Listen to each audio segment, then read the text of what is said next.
El reino Monera. El origen de la vida en la Tierra ha sido discutido cientos de veces y no hay ninguna teoría completamente segura. Pero es posible que las bacterias, microscópicos organismos capaces de vivir en entornos en los que ninguna persona, planta o animal podría, hayan formado parte de las primeras formas de vida de este planeta. Una bacteria es un ser vivo compuesto por una sola célula procariota, así que no tienen un núcleo definido, como el de las células animales o vegetales. Las bacterias son organismos simples, muy pequeños y como miden de 0.3 a 5 micrómetros de longitud, es necesario usar un microscopio para observarlas, por eso fueron vistas por primera vez hasta 1676 por Anthony von Leeuwenhoek, quien construyó sus propios microscopios. Las bacterias son las microscópicas integrantes del reino Monera o reino de los procariontes. A diferencia de lo que sucede con las plantas y los animales, casi nadie quiere a las bacterias. Tienen una mala reputación y se les responsabiliza de una extensa variedad de enfermedades que pueden causar la muerte. Pero no todas las bacterias son nocivas, y es casi imposible que alguna superficie de la Tierra esté libre de ellas. Desde el estómago humano hasta los residuos radiactivos, estos seres se alimentan, se reproducen y se relacionan en hábitats extraordinariamente diversos, incluso en los que tienen una temperatura de hasta 400 grados centígrados.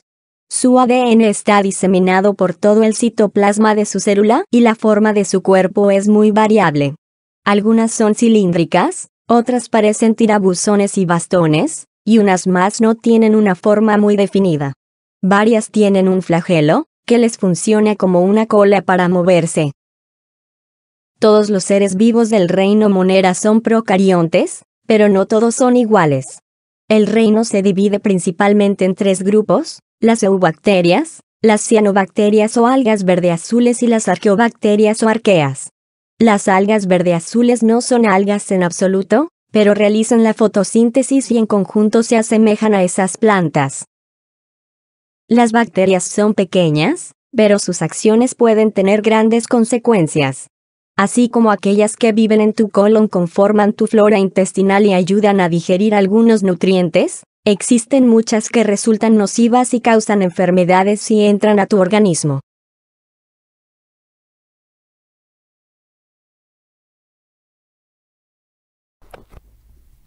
Protozoos. ¿Qué caracteriza a un protozoo? Los protozoos son organismos que se encuentran ubicados dentro del dominio Eukarya. Son organismos completos, en la cual toda su actividad vital se lleva a cabo dentro de los límites de una sola membrana plasmática. Son muy adaptables, sin embargo, necesitan de humedad. Pueden vivir en el mar, agua dulce, en el suelo, en la materia en descomposición, incluso como parásitos de plantas o animales.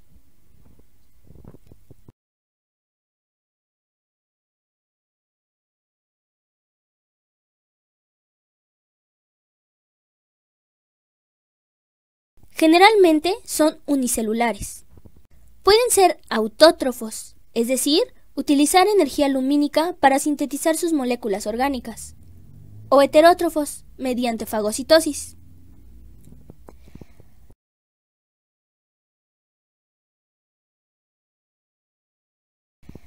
Hay cuatro clases principales de protozoos: flagelados. Su locomoción es por medio de flagelos.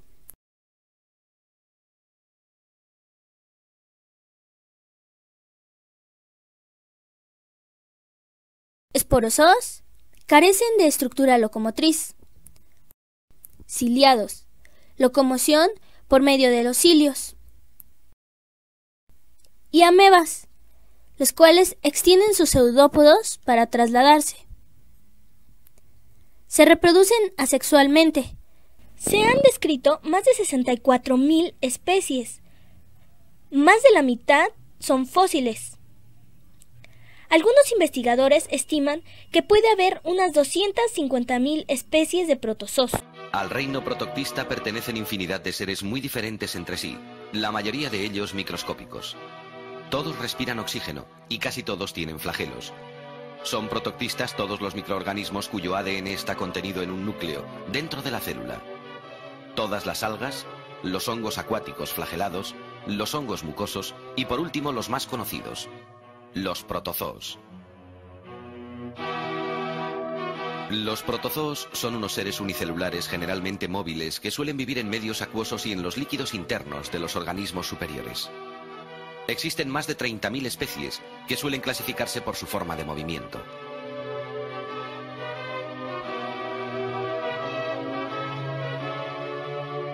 La mayoría utilizan flagelos que agitan como látigos para impulsarse. Entre ellos está el tripanosoma, un parásito de animales vertebrados que es el causante de la enfermedad del sueño. Algunos, como las amebas, se mueven por medio de pseudópodos que son unas deformaciones de la membrana externa.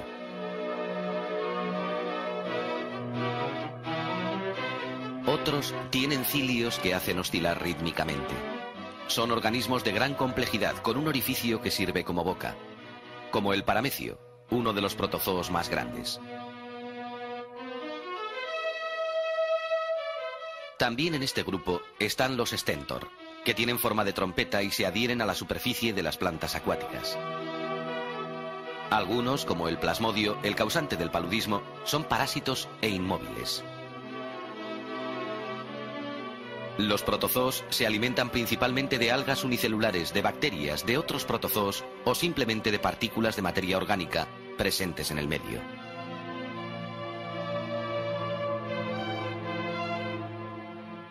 Ejercen un importante papel en el equilibrio de la vida, ya que ellos son los principales consumidores de fitoplancton y a su vez el principal alimento de muchos otros seres, sobre todo en el mar.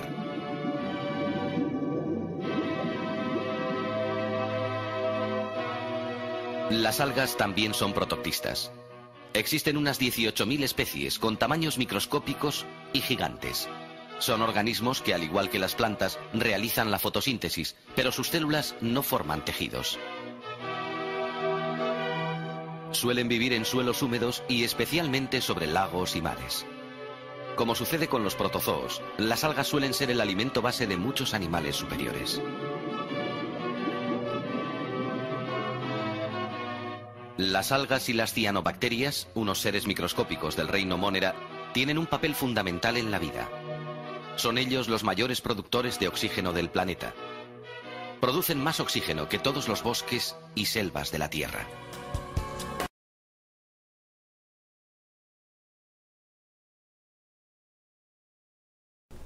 Características del reino fungi. Los hongos son descomponedores, heterótrofos, eucarióticos, unicelulares o multicelulares. La mayoría de los miembros de este grupo son multicelulares. Muchas veces, si los vemos a primera vista, los hongos parecen plantas, aunque no tienen cloroplastos, pero en un momento los científicos pensaban que pertenecían a este grupo. Posteriormente se dieron cuenta que no. Los hongos unicelulares se llaman levaduras y se encuentran por todo el mundo, en los suelos, superficies de las plantas y hasta en el cuerpo humano. Hay muchos tipos de levaduras, algunas pueden causar infecciones, otras pueden incluso usarse en la industria panadera, por ejemplo.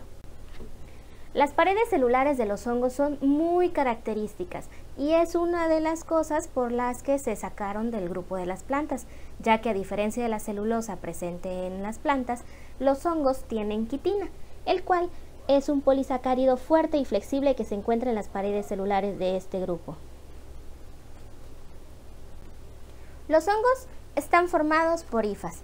Las hifas son las unidades estructurales de los hongos, que cuando empiezan a crecer en sus puntas y se ramifican, hacen una especie de red que se conoce como micelio. Este micelio a su vez hace un cuerpo fructífero. Hay dos tipos de hifas. Las septadas, que son aquellas que tienen tabiques que dividen a las hifas en células, pero que aunque están divididas, tienen poros en los tabiques que permiten que los nutrientes, el citoplasma, los organeles e incluso los núcleos fluyan entre las células. Hay otros que son aseptados, los cuales carecen de estos septos. El citoplasma, que contiene miles o cientos de núcleos, fluye libremente por las hifas. Esto se debe a la mitosis repetida sin la citoquinesis. ¿Cómo están formados los hongos? ¿Qué estructura tienen? Bueno, en la imagen puedes ver que está claramente ubicado, sobre todo en los dos hongos del centro, el anillo, también el sombrerete o los sombreros. Esto que vemos, la parte blanca, esta que está ahí sobre el musgo, es el cuerpo fructífero que te mencionaba hace un momento. Todo ese cuerpo fructífero adentro está formado por hifas. Y la base del hongo, vamos a conocerlo como piel. En algunas especies, como la que estás viendo en la imagen, tienen muy marcadas las escamas. Sin embargo, hay otras especies que no se ve claramente. También esta estructura, conocida como laminilla, no es muy evidente en todas las especies, porque aquí la vemos muy bien definida, pero en otras especies vamos a encontrar poros o vamos a encontrar una especie de pelitos en donde se producen las esporas, depende mucho de la especie. En esta imagen vamos a ver una vista microscópica del hongo Penicillium. Seguramente ya lo habrás tomado en alguna medicina. Bueno, en el número 1 está la hifa, o sea, te está marcando toda la hifa. En el número 2 es el conidióforo, que es una estructura especializada en la reproducción asexual. El número 3 se conoce como fiálide, el cual está formado por células conidiógenas que producen conidios. Finalmente el 4 es el conidio, que es la espora asexual inmóvil. El número 5 te está marcando con 2 flechas a los septos que te mencionaba al principio de las hifas, ¿te acuerdas? ¿Cómo se nutren los hongos? O sea, ¿cómo ingieren sus alimentos? Inicialmente habíamos platicado que los hongos tienen nutrición heterótrofa. En el caso de la imagen, vamos a ver que este hongo está creciendo sobre un sustrato de hojas en descomposición y por lo tanto es saprófito, porque los saprófitos son organismos que se alimentan de organismos muertos o materia orgánica. Son descomponedores y reciclan de nuevo los nutrientes de organismos muertos en la cadena alimenticia. Los parásitos son aquellos organismos que absorben los nutrientes de las células vivas de otro organismo llamado huésped. En el caso de los hongos parásitos, pueden producir hifas especializadas llamadas haustorios. Los hongos también tienen relaciones simbióticas mutualistas en los cuales se benefician con otras especies, por ejemplo, la relación de un hongo con una planta o de un hongo con un alga. Por ejemplo, el hongo que se relaciona con las plantas realiza una asociación simbiótica ya conocida como micorriza, mientras que aquel hongo que se relaciona con un alga, generalmente verde, se llama líquen. ¿Cómo se reproducen los hongos? Hay de diferentes formas. Mira, por ejemplo, en la imagen ves unas levaduras que se están reproduciendo por gemación. ¿Qué es la gemación? Una célula nueva se desarrolla mientras está conectada a la célula madre. La membrana plasmática se separa parcialmente y el nuevo individuo comienza una nueva vida. La fragmentación consiste en una forma de reproducción asexual que ocurre cuando el micelio de un hongo es roto o fragmentado físicamente. Y por último, la producción de esporas, que es una forma también asexual. Mira, en la imagen hay un hongo que es del género Lycoperdon que puede producir trillones de esporas y que el ligero contacto de un animal o una gota de lluvias puede hacer que se liberen las esporas, aunque también puede ser el pie de un campista que está pasando y que no se dio cuenta.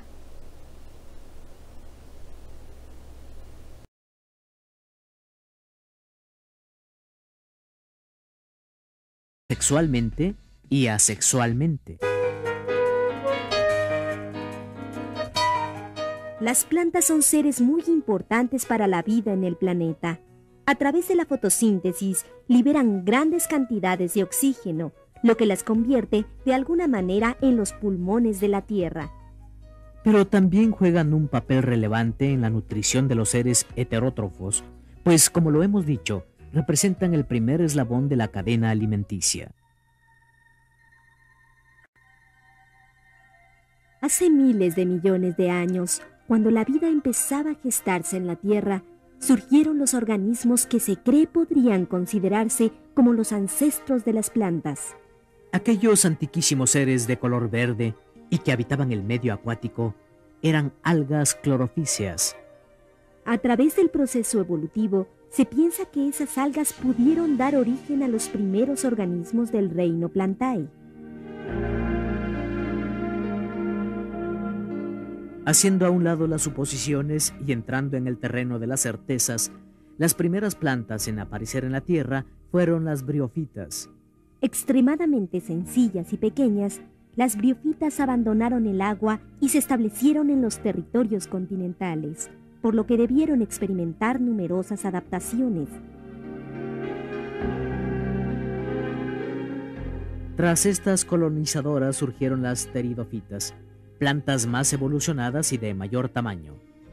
Más complejas en su estructura, las pteridofitas crecieron hasta alcanzar grandes dimensiones. A diferencia de las briófitas, las cuales debían vivir muy cerca del agua, las pteridofitas pudieron establecerse lejos de ese medio. Al final de la era paleozoica, formaron grandes bosques de helechos arborescentes.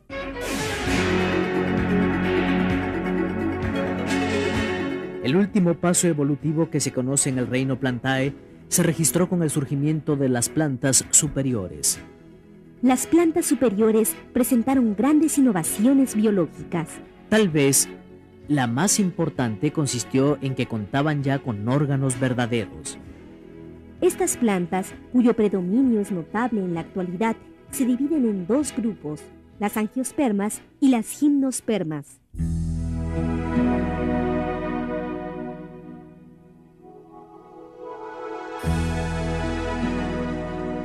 La historia evolutiva del reino Plantae está marcada por importantes avances estructurales. Dichos avances saltan a la vista si comparamos la estructura de las briófitas con la estructura de las plantas superiores. Las diferencias evolutivas entre los miembros del reino Plantae se reflejan en el predominio de ciertas especies sobre la superficie de la Tierra.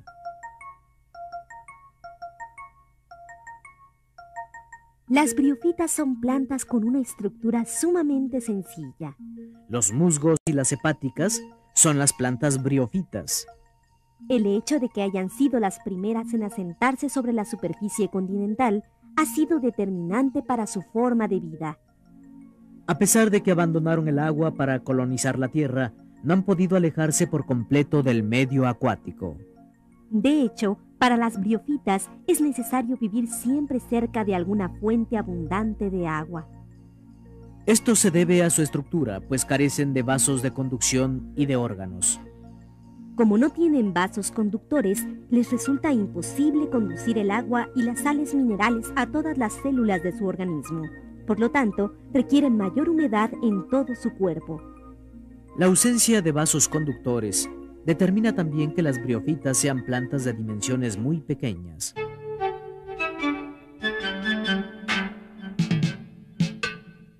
Las pteridofitas son más complejas en su estructura que las briófitas. Su complejidad radica en que cuentan ya con vasos conductores.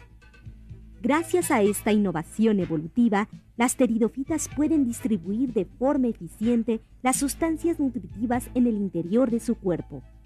Por los vasos conductores circulan la savia bruta y la savia elaborada. Conforman la savia bruta, el agua y las sales minerales que la planta toma de la tierra. En cambio, la savia elaborada es producto de la fotosíntesis. A través de los vasos conductores, la savia elaborada llega a todas las células de la planta. La presencia de los vasos conductores ha permitido a las pteridofitas vivir lejos del agua.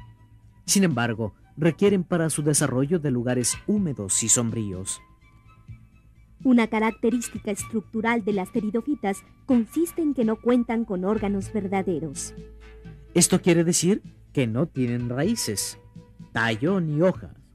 En su lugar presentan rizoides, rizoma, pínulas y frondas. Las pteridofitas más conocidas son los helechos, pero también hay otras plantas de esta clase como los equisetos y los licopodios. A pesar de ser más evolucionadas, las pteridofitas se reproducen de la misma forma que las briófitas. La reproducción de ambos tipos de plantas es alternante. En un ciclo se reproducen de forma sexual y en el siguiente lo hacen asexualmente.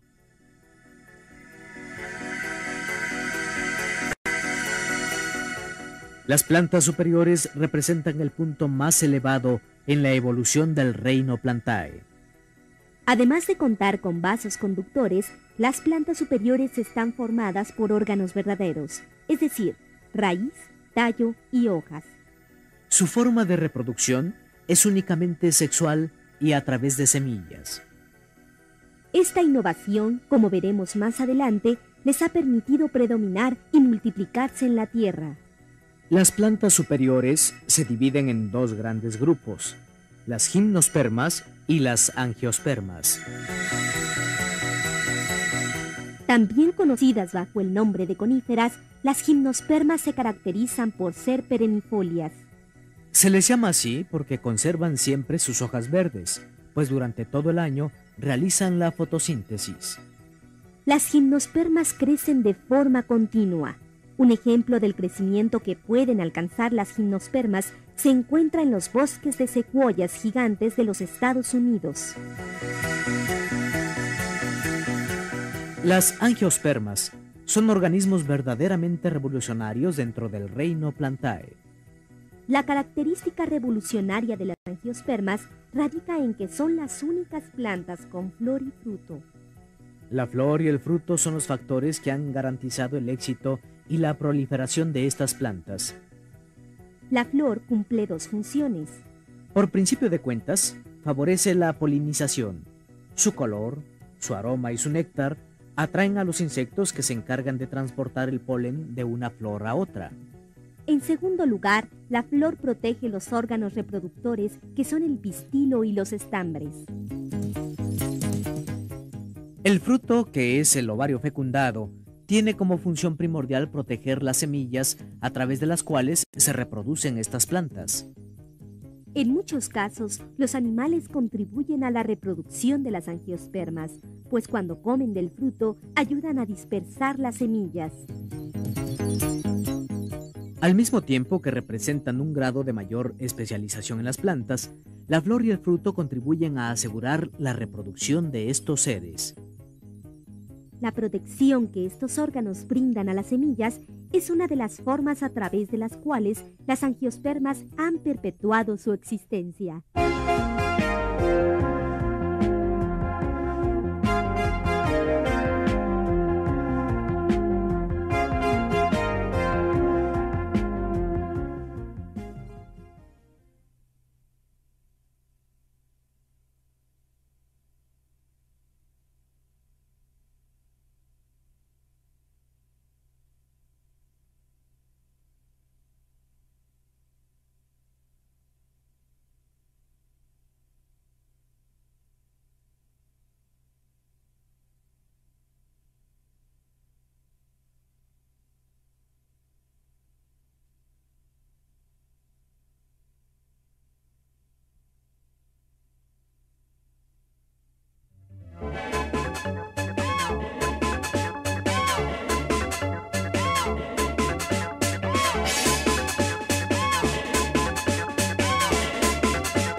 El reino animal.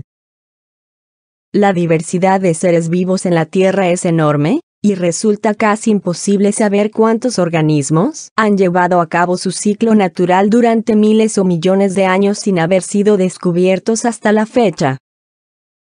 Dadas las grandes diferencias de los organismos vivientes, la ciencia se dio a la tarea de organizarlos en grupos para un mejor estudio e identificación. El sistema de clasificación usado en la actualidad es aquel que realizó en el siglo XVIII Carlos Linneo, un naturalista sueco que estableció jerarquías dentro de las especies. Es así como surgen los 5 reinos para clasificar a los seres vivos: reino Plantae, Fungi, Protista, Monera, y por supuesto, el más alto de la jerarquía del sistema de Carlos Linneo, el reino animal. El reino animal es muy extenso.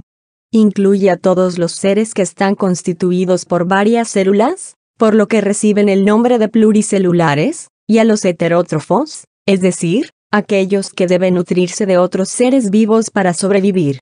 Otras características de los metazoos o animales es que realizan intercambio de gases, tienen sentidos desarrollados y exhiben comportamientos móviles como correr, volar o deslizarse, por mencionar algunos ejemplos. Muchos son organismos muy complejos, como un elefante, una ballena, o el mismo cuerpo humano, pero otros sorprenden por su rareza y simplicidad biológica, como las medusas o esponjas. El sistema de clasificación no acaba aquí. De los más de 10 millones de especies animales que se estiman hay en el mundo, un 97.4% corresponde a invertebrados, mientras el resto corresponde a vertebrados. Los vertebrados están clasificados en 5 grupos. Peces. Animales acuáticos que respiran por medio de branquias. Mamíferos.